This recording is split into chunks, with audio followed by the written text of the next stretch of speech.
Hi అండి, welcome to my channel.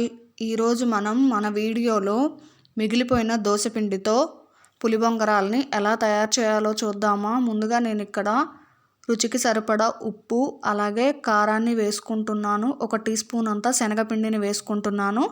శనగపిండి optional అండి, మీరు శనగపిండి ప్లేస్లో బియ్యపిండినైనా కానీ వేసుకోవచ్చు. ఇప్పుడు ఇందులోకి సన్నగా తరిగి పెట్టుకున్న ఉల్లిపాయ ముక్కలు, పచ్చిమిర్చి ముక్కలు, అలాగే ఒక 1/2 టీ స్పూన్ అంతా పసుపు, 1/2 టీ స్పూన్ అంతా జీలకర్ర, కరివేపాకు, అలాగే కట్ చేసి పెట్టుకున్న కొత్తిమీరను కూడా వేసుకొని పిండిని ఇలా బాగా కలుపుకోవాలి. ఈ పులిబొంగరాలకి పిండి కాస్త పులిసిందైతే టేస్ట్ చాలా బాగుంటుందండి. ఒకసారి ట్రై చేయండి. ఇప్పుడు స్టవ్ ఆన్ చేసుకొని ఒక కడాయి పెట్టుకొని ఇలా కొంచెం ఆయిల్ని వేసుకొని మనం కలిపి పెట్టుకున్న పిండిని వేసుకొని మందంగా వేసుకోవాలండి.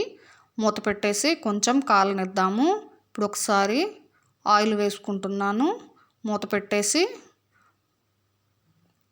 మరొకసారి తీసి రెండో వైపుకి వేసుకొని కాల్చుకోవాలి.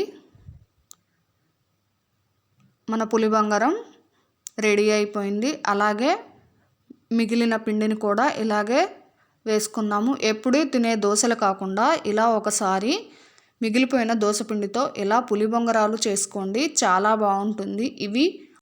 ఇవి మా నాన్నమ్మ చేసిన పాతకాలం నాటి పులిబొంగరాలండి. తప్పకుండా ఒకసారి ట్రై చేయండి, చాలా బాగుంటాయి. అంతేనండి, ఎంతో టేస్టీగా ఈజీగా చేసుకునే పులిబొంగరాలు రెడీ. మీకు గనక ఈ రెసిపీ నచ్చినట్టయితే లైక్ చేయండి, షేర్ చేయండి, సబ్స్క్రైబ్ చేసుకోండి. Simply thoughts by Anu.